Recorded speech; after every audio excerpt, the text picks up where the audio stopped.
Assalamualaikum warahmatullahi wabarakatuh. Shalom, Om Swastiastu, Namo Buddhaya, salam kebajikan. Selamat pagi, siang, sore, dan malam. Sebelumnya, di kesempatan kali ini saya akan membahas mengenai subsistem peradilan pidana. Perlu teman-teman ketahui bahwasannya subsistem peradilan pidana ini terbagi menjadi 5. Yang pertama ada kepolisian, jaksa, hakim, lembaga pemasyarakatan, dan terakhir advokat atau pengacara. Nah, untuk masuk ke materinya, kita akan berkenalan dulu nih. Sebelumnya perkenalkan, namaku Raden Amanda Maharani dengan NIM 11112102221 dan terlaksananya video ini atas bimbingan dosen kami tercinta yaitu Dr. Rena Yulia SHMH. Untuk masuk lebih jauh, kita harus mengenal dulu nih tujuan dan tugas pokok dari lembaga pemasyarakatan itu apa sih? Nah, tujuannya adalah untuk membentuk warga binaan pemasyarakatan agar menjadi manusia seutuhnya yang menyadari kesalahan, memperbaiki diri dan tidak mengulangi tindak pidana sehingga dapat diterima kembali oleh lingkungan masyarakat. Dan tugas pokoknya adalah melaksanakan pemasyarakatan narapidana atau anak didik sesuai peraturan perundang-undangan yang berlaku. Adapun kewenangan dari lembaga pemasyarakatan yang pertama adalah melakukan pengawasan dan pembinaan narapidana dan tahanan, di mana petugas pemasyarakatan ini bertanggung jawab atas pengawasan, pembinaan, dan perawatan narapidana selama masa penahanan atau pembinaan di lembaga pemasyarakatan atau biasa kita sebut sebagai lapas dan rumah tahanan negara atau biasa kita sebut sebagai rutan. Dan selanjutnya yaitu menjaga ketertiban dan keamanan. Petugas memiliki kewenangan untuk menjaga ketertiban dan keamanan di dalam lapas dan rutan. Mereka dapat mengambil tindakan preventif atau tindakan pencegahan dan tindakan represif yang tindakan keras untuk menjaga situasi aman dan terkendali. Karena perlu teman-teman ketahui bahwasannya lapas dan rutan itu isinya narapidana semua ya teman-teman. Dan kewenangan petugas pemasyarakatan selanjutnya adalah melaksanakan program pembinaan. Nah, ini penting untuk dilakukan karena di dalamnya biasanya meliputi program pendidikan, pelatihan keterampilan, serta kegiatan religius. Atau misalnya terdapat kasus di mana narapidana ini mendapatkan upah kerja hasil penjualan produk yang mereka buat selama di dalam rutan ataupun lapas, seperti itu. Kewenangan selanjutnya yakni penyelidikan dan penindakan pelanggaran internal. Dalam hal ini biasanya ketika terdapat pelanggaran hukum dan tata tertib yang terjadi di lapas ataupun di dalam rutan, mereka dapat mengambil tindakan disipliner yang sesuai. For example, seperti ada tahanan yang berantem satu sama lainnya. Nah, petugas pemasyarakatan memiliki kewenangan untuk melakukan penyelidikan dan penindakan pelanggaran internal. Next slide. Kewenangan selanjutnya ini adalah pengelolaan administrasi kemasyarakatan, di mana mereka juga bertanggung jawab atas pencatatan, pelaporan, dan pengelolaan data narapidana. Selanjutnya yaitu petugas pemasyarakatan berwenang untuk memberikan hak-hak narapidana, di mana hak-hak ini tuh harus sesuai dengan peraturan perundang-undangan seperti hak atas perawatan kesehatan, lalu ada hak atas kunjungan keluarga, dan hak atas pembinaan spiritual. Oke, kewenangan yang terakhir adalah tindakan-tindakan kriminal dalam lapas atau rutan. Teman-teman bisa bayangkan bahwasannya lapas atau rutan ini berisikan narapidana yang telah melanggar tindak pidana. Tidak menutup kemungkinan di dalam sana pun mereka akan melakukan tindak pidana. Jika ada narapidana atau anak didik yang melakukan pelanggaran tersebut, maka petugas lembaga pemasyarakatan wajib memberikan penindakan tindak kriminal dan menyerahkan kepada pihak yang berwajib, seperti itu. Namun tetap memperhatikan hak asasi manusia dan mengedepankan tujuan pemasyarakatan untuk memperbaiki perilaku narapidana agar mereka bisa kembali menjadi warga negara yang baik. Nah, berdasarkan Undang-Undang Nomor 22 Tahun 2022 tentang Pemasyarakatan Pasal 4, di mana lembaga pemasyarakatan ini mempunyai fungsi sebagai pelayanan, pembinaan, pembimbing kemasyarakatan, perawatan, pengamanan, dan pengamatan. Next slide. Adapun dasar hukum atas lembaga pemasyarakatan ini yang pertama jelas Undang-Undang Nomor 22 Tahun 2022 tentang Pemasyarakatan. Lalu yang kedua adalah Peraturan Menteri Hukum dan HAM Nomor 8 Tahun 2024 tentang penyelenggaraan keamanan dan ketertiban pada Satuan Kerja Pemasyarakatan. Dan yang ketiga adalah Peraturan Menteri Hukum dan HAM Nomor 29 Tahun 2017 tentang perubahan atas Peraturan Menteri Hukum dan Hak Asasi Manusia Nomor 6 Tahun 2013 tentang tata tertib lembaga pemasyarakatan tahanan negara. Nah, Yang jadi pertanyaan hari ini, apakah dalam implementasinya sesuai dengan aturan yang ada? Oke, let's find out. Saya sudah melakukan wawancara dengan salah satu petugas lembaga pemasyarakatan dan teman-teman bisa mengambil kesimpulan dari hasil wawancara tersebut. Selamat menyaksikan.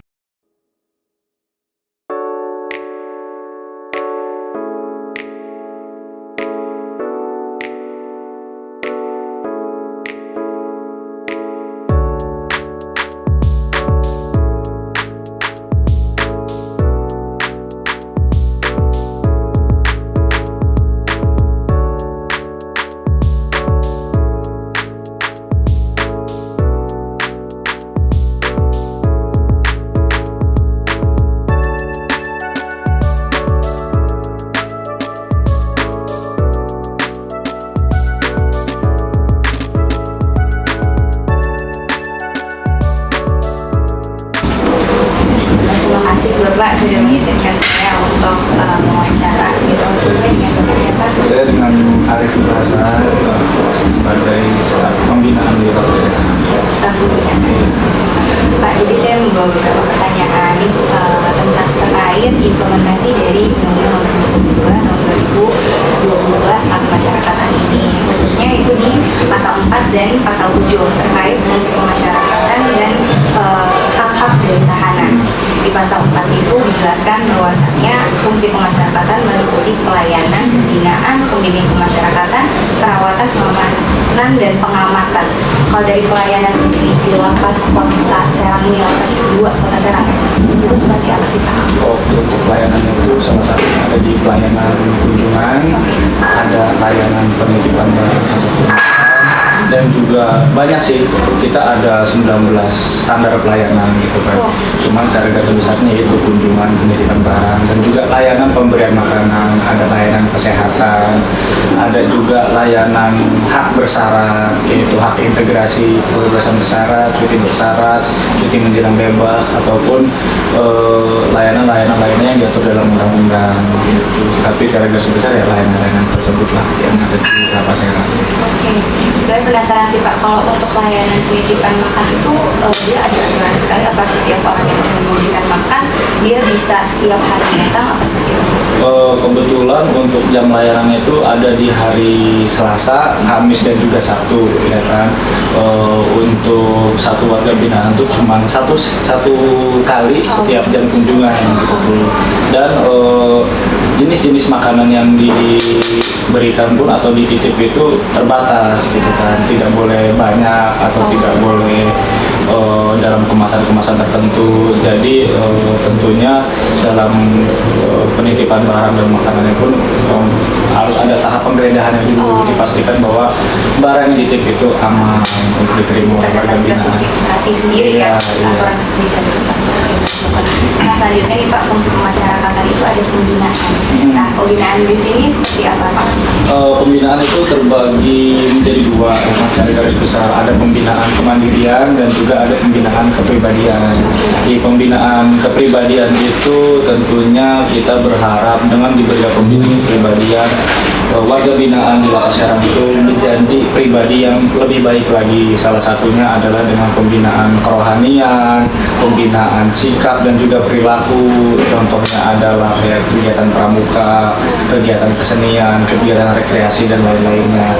Dan selanjutnya ada pembinaan kemandirian. Pembinaan kemandirian itu bertujuan supaya warga binaan yang ada di dalam lapas itu setelah kembali ke masyarakat itu mereka mempunyai kemampuan atau keahlian yang telah dilatih di dalam lapas. Salah satunya yaitu berkebun, beternak, ataupun seperti bengkel, las, tukang, atau membuat sofa atau membuat apapun itu yang sesuai dengan minat bakatnya mereka. Dan itu difasilitasi? Semuanya difasilitasi oleh. Peternakan juga ada di sini Pak? Ada peternakan ya, walaupun masih kecil-kecilan ya, tapi ya untuk mungkin bisa. menyalurkan gitu ya Pak. Oke, saya baru tahu Pak itu sebenarnya. Nah selanjutnya fungsi pemasyarakatan itu adalah pembimbingan kemasyarakatan. Itu mirip-mirip sih Pak sebenarnya. Cuma mungkin saya belum jelasin dari itu. Kalau pembimbingan kemasyarakatan itu lebih ke tugas balai pemasyarakatan pemasyarakatan sih. Artinya warga binaan yang telah mendapatkan hak bersyarat, salah satunya adalah pembebasan bersyarat. Bebas bersyarat itu artinya dia bebas tapi belum habis masa pidana pokoknya, dia menjalani pidana diintegrasikan ke dalam masyarakat. Nah, selama masa integrasi itu dibimbing oleh petugas PK Bapas. Jadi sudah beda divisi lagi. Iya, sudah beda divisi lagi. Dibimbing artinya supaya tidak melakukan tindak pidana lagi dan juga supaya mereka mempunyai diterima lagi masyarakat seperti itu. Nah, selanjutnya ini poin perawatan ya Pak. Itu apakah dari lapas sendiri selalu ada dokter yang standby atau dari rumah sakit apa gimana? Tentunya lapas pun punya dokter, kita juga punya klinik. Oh gitu. Di sebelah ruangan kita ini ada klinik Pratama ya kan. Tentunya dalam klinik ada dokter dan juga perawat. Selain itu kita juga bekerja sama dengan rumah sakit umum Provinsi Banten. Jadi setiap warga binaan yang mempunyai penyakit atau memerlukan tindakan medis ya kan, selain ditangani di klinik, kita juga bisa dirujuk ke rumah sakit. Perawatan itu selain dengan perawatan kesehatan, ada perawatan pemberian layanan makanan. Perawatan itu salah satunya. Jadi warga binaan itu diberi makan 3 kali sehari di sini, snacknya itu 2 kali dalam sehari, dan menunya pun bervariasi. Ada yang namanya siklus 10 hari menu. Jadi selama 10 hari itu menunya berbeda-beda, nggak sama, gitu, sesuai dengan peraturan. Ternyata tidak menyeramkan itu, karena dibina ya Pak ya di sini. Oke. Selanjutnya ada pengamanan nih Pak. Karena kan seharusnya ketika di dalam sudah aman, di pengamanan ini seperti apa Pak? Ya tentunya di dalam lapas ini perlu ada fungsi pengamanan juga ya kan. Artinya di dalam ini kan semua orang-orang yang bermasalah ya kan, semua orang-orang yang bermasalah dengan berhadapan dengan hukum ya kan. Tentunya sangat riskan sekali ada gangguan keamanan dan ketertiban.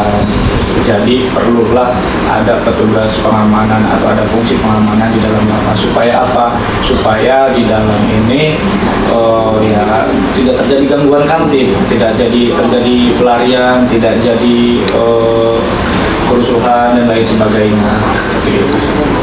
Tentunya fungsi pengamanan ini bisa berjalan dengan baik bila mana fungsi pembinaannya pun berjalan dengan sangat baik. Berkaitan berarti ya Pak sebenarnya dari yang tadi pelayanan, pembinaan, perawatan, pengamanan. Nah, selanjutnya ada pengamatan ini Pak. Mirip-mirip kalau untuk segi pengamatan yang dilakukan oleh petugas lembaga masyarakatan di masyarakat. Fungsi pengamatan mungkin lebih ke apa ya? Kita ada yang namanya penilaian sikap dan perilaku warga binaan. Tentunya dalam memberikan penilaian kita harus mengamati perilaku dan sikap warga binaan di sini. Nah, untuk nilainya itu dituangkan ke dalam instrumen. Ada yang namanya instrumen sistem penilaian pembinaan narapidana atau SPPE. Instrumen itu tentunya bisa kita isi atau bisa kita dapatkan datanya dari pengamatan itu, gitu, pengamatan perilaku warga binaan, pengamatan baik secara langsung maupun tidak langsung, pengamatan baik melalui media, CCTV dan lain sebagainya.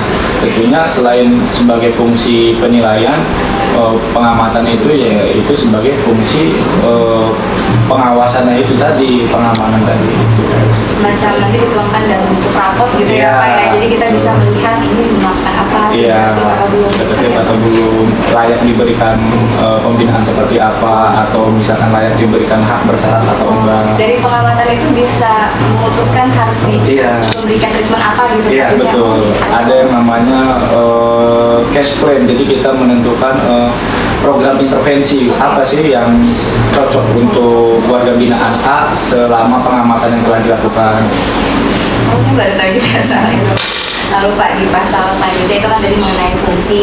Pasal selanjutnya yaitu mengenai tahanan berhak. Jadi mengenai hak-hak tahanan, dan ada kita 11 poin Pak di sini, jadi agak sedikit panjang. Yang pertama adalah menjalankan ibadah sesuai dengan agama atau kepercayaannya. Nah, yang mau saya tanyakan kan kalau dari luar lapas itu sangat tertutup. Apakah memang di sini disediakan infrastruktur untuk menunjang warga binaan itu beribadah atau bagaimana? Tentunya fasilitas yang kalau untuk di Lapas Serang ini cukup lengkap lah. Ada masjid untuk sarana beribadah. Iya, di dalam sini, di depan sini ada kelihatan masjid. Nanti kelihatan.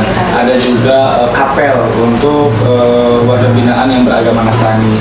Dan ada juga, walaupun kita belum mempunyai vihara, tapi ada tempat khusus untuk bagi warga binaan yang beragama Buddha untuk melaksanakan ibadah.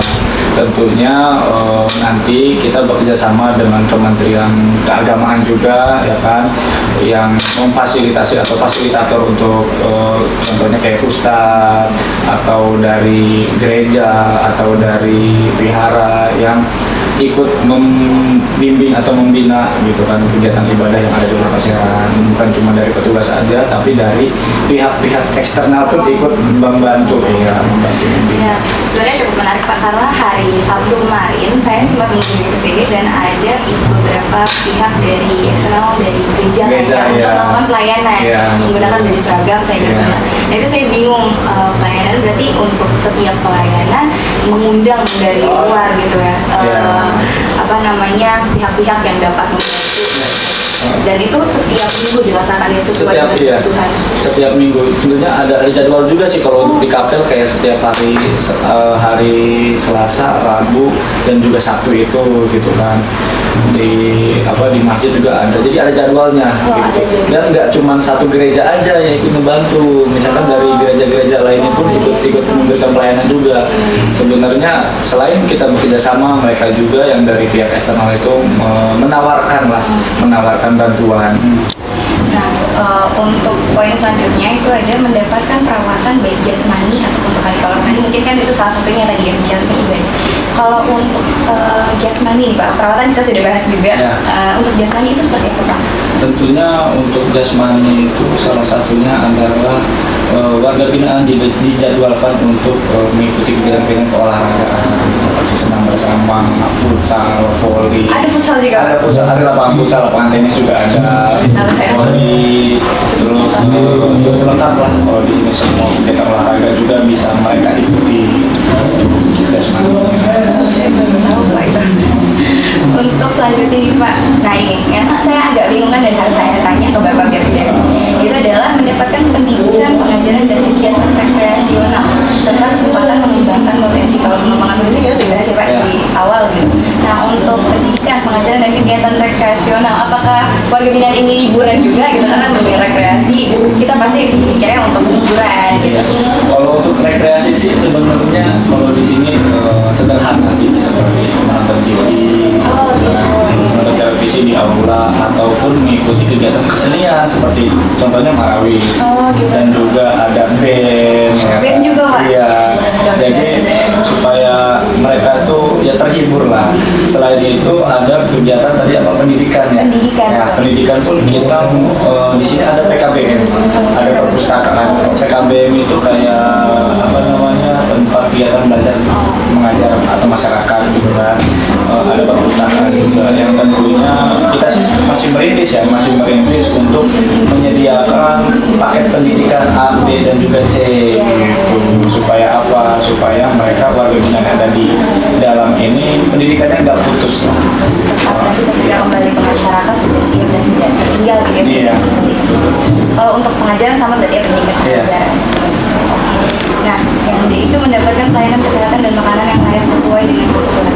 Itu apakah setiap makanan diperhatikan? Apakah ada ahli gizinya? Mungkin yang standby di sini apa seperti apa? Kalau untuk makanan yang diberikan sesuai dengan gizi. Jadi sebelum kita menentukan menu, sebelum kita memberikan makanan, kita itu sudah diberikan peraturan terkait berapa jumlah gizi yang diberikan kepada warga binaan. Jadi sudah ada aturannya. Jadi misalkan dalam setiap satu menu itu harus ada bahan-bahan pokok seperti karbohidratnya, harus ada proteinnya, harus ada sayurnya, dan juga harus ada buah-buahannya. Nah setelah itu barulah dituangkan ke dalam menu. Jadi bukan setiap hari itu dicek gizinya, tapi emang kerangkanya itu sudah dibuat dari awal gitu.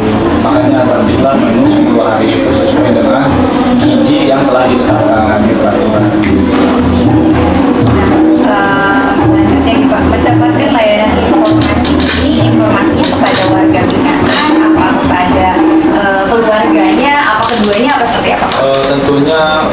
keduanya juga sih, keluarga juga diberikan informasi melalui layanan-layanan media sosial atau layanan-layanan pengaduan segala dan lain sebagainya.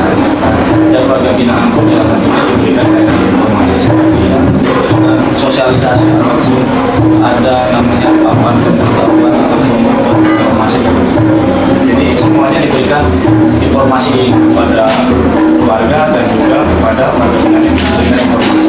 Jadi walaupun mungkin terbatas untuk tempat, mereka tetap bisa saling berbagi misalnya keadaan seperti apa, karena nanti akan difasilitasi oleh lembaga pemasyarakatan seperti itu ya Pak ya. Salah satu layanannya yaitu mendapatkan saling berinformasi adalah ya seperti layanan kunjungan ataupun layanan wartel. Di sini ada juga wartel untuk menghubungi keluarga di rumah. Oh gitu. Nah untuk wartel ini Pak, apakah bisa digunakan setiap hari atau ada aturan? Ada semacam voucher. Oh gitu. Iya, seperti kayak misalkan yang punya voucher nanti bisa nelfon. Cara menggunakan voucher, maksudnya voucher itu didapat apakah ketika binaan ini sudah sesuai dengan binaan dari pemasyarakatan Pak? Jadi kita mengapresiasi diberikan voucher apa sih? Ya, diberikan voucher sih. Selain diberikan voucher bisa juga top up lah. Oh, top up. Ke kantin, dengan gitu. jadi kayak membeli vouchernya dulu untuk berkomunikasi berapa menit dengan keluarga. Warga binaan bisa membeli juga Pak? Saya Iya, agak bingung. bisa. Oh kalau untuk uangnya? Uangnya dititipkan ke layanan kunjungan. Oh. Nanti dicatat ke buku register D, misalkan uang diberikan itu berapa.